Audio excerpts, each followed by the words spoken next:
ఓం శ్రీ మహాగణాధిపతయే నమః. ఓం శ్రీ మహాసరస్వత్యై నమః. శ్రీపాదవల్లభ నృసింహ సరస్వతి శ్రీ గురుదేవ దత్తాత్రేయాయ నమః. త్వమస్మిన్ కార్యనిర్యోగే ప్రమాణం హరిసత్తమ హనుమన్యత్నమాస్తాయ దుఃఖక్షేకరో భవ. శుద్ధస్ఫటిక సంకాశం శుద్ధ విద్యాప్రదాయకం శుద్ధం పూర్ణం చిదానందం సదాశివమహం భజే. సంతోషం భక్తి ప్రేక్షకులకు స్వాగతం. నేటి పంచాంగం. నేడు అనగా నవంబర్ 25వ తేదీ 2024 సోమవారం. ఈరోజు సూర్యోదయం 6 గంటల 30 నిమిషాలకు, సూర్యాస్తమయం సాయంత్రం 5 గంటల 36 నిమిషాలకు. ఈరోజు తిథి కృష్ణ దశమి రాత్రి 1 గంట 1 నిమిషం వరకు. నక్షత్రం ఉత్తర ఫల్గుని నక్షత్రం రాత్రి 1 గంట 23 నిమిషాల వరకు. యోగం విష్కుంభయోగం పగలు 1 గంట 11 నిమిషాల వరకు. కరణం వణిజకరణం పగలు 11 గంటల 41 నిమిషాల వరకు.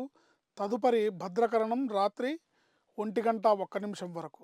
అమృత గడియలు సాయంత్రం 5 గంటల 15 నిమిషాల లగాయతు 7 గంటల 4 నిమిషాల వరకు. దుర్ముహూర్తం పగలు 12 గంటల 25 నిమిషాల లగాయతు 1 గంట 10 నిమిషాల వరకు. దుర్ముహూర్తం మరలా పగలు 2 గంటల 38 నిమిషాల లగాయతు 3 గంటల 23 నిమిషాల వరకు. వర్జం పగలు 8 గంటల 13 నిమిషాల వరకు.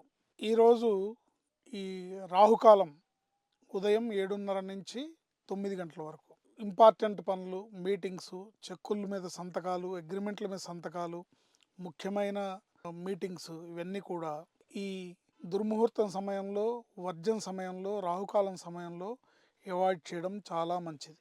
నేటి మంత్రం కార్తీక మాసంలో కార్తీక సోమవారం కాబట్టి మృత్యుంజయాయ రుద్రాయ నీలకంఠాయ శంభవే అమృతేశాయ శర్వాయ మహాదేవాయ తే నమః.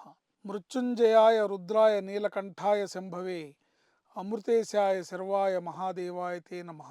ఈ మంత్రాన్ని ప్రతి ఒక్కళ్ళు కూడా కనీసం 21 సార్లకు తగ్గకుండా జపించడం ద్వారా ఉన్న దోషాలు, జాతకరీత్యా ఉన్న దోషాలు, అపమృత్యు దోషాలన్నీ తొలగింపబడి ఆయురారోగ్య ఐశ్వర్యాలతో వర్ధిల్లుతారు అని నిస్సందేహంగా చెప్పచ్చు. ఈరోజు శ్రాద్ధతిథి దశమి. కార్తీక మాస కృష్ణపక్ష దశమి రోజు గతించిన పెద్దలకి శ్రాద్ధకర్మ నిర్వర్తించడం మన విధి. సో మీ కుటుంబంలో ఎవరైనా కార్తీక మాసంలో కృష్ణపక్ష దశమి రోజు గతించిన వారు ఉన్నట్లయితే వారికి ఈరోజు శ్రాద్ధకర్మ చేయాలి. జై శ్రీరామ్. శుభం, జయం, లాభం.